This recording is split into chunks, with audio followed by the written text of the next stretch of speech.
Hello my dear students, this is Akash SD. Welcome to the ASD physics classes. Hope so you all are doing really great. So students, in this video we are going to solve the question from the chapter motion in a plane. Little bit basics of circular motion is involved because circular motion is the example of motion in a plane. Okay, so let's start the video. Question is, a string of length L is fixed at one end and carries a mass of capital M at the other end. You can see one string is there, this is white color, this is fixed end is there, and here mass capital M is there. Okay, next one. The mass makes 3 by pi rotations per second about the vertical axis passing through the end of the string as shown. The tension in the string is fill in the blanks ml. Okay, so we have to calculate tension in terms of ml, and that coefficient of ml we have to write. Okay, so anyhow what is given here, this is the fixed end is there and here mass is there. Okay, and how it is happening, like this is there now, like this it is moving here. Okay, like this. If we talk about here, this is a z-x plane now, so string is here now and it is moving in a z-x plane is there.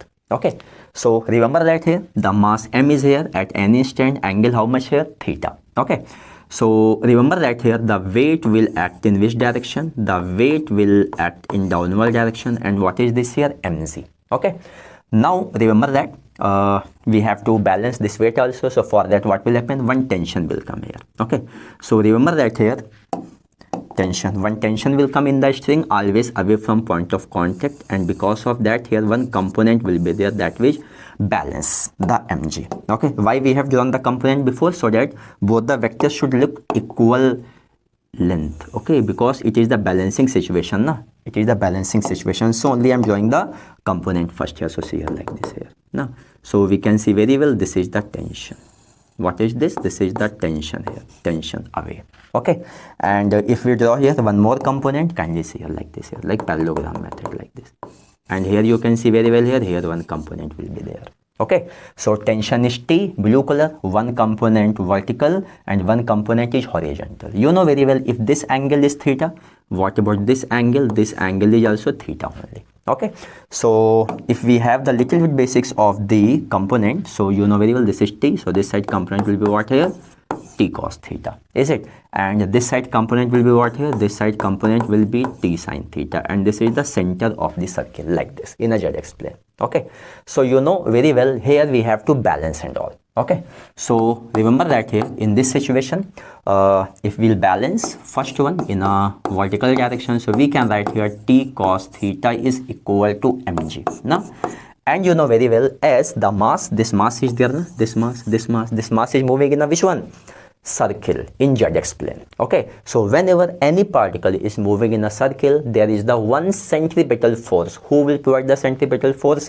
This T sin theta component towards the center will provide the centripetal force. So this is given here, T sin theta is equal to mv square by L. What is R? R is the radius of this circle. This radius will be there now, radius of the circle is R. Okay, so remember that here in a circular motion V equal to R omega also, so I can write here even mr omega square also. Okay, now after that here to solve this question, this equation is more important. How? Let's see here. So here I can write here, see, T sin theta is equal to, I can write here m into omega square, because in the question omega is given, that we will convert later.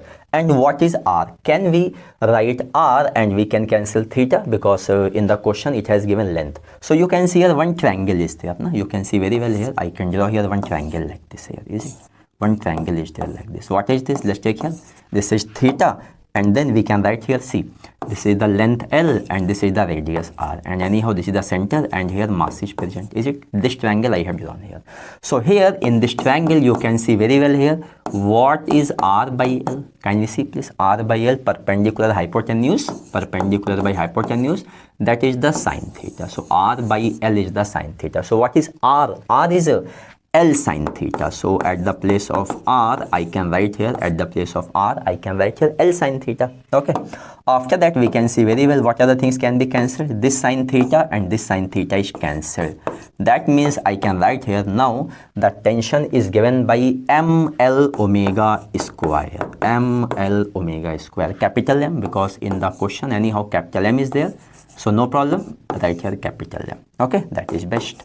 Now, so now just let's put the value. So this is the ml, and now omega we have to write. Omega we have to write in SI unit. SI unit. Okay. So for the omega, remember that here omega is given here what? 3 by pi rotations per second. That is called 3 by pi RPS.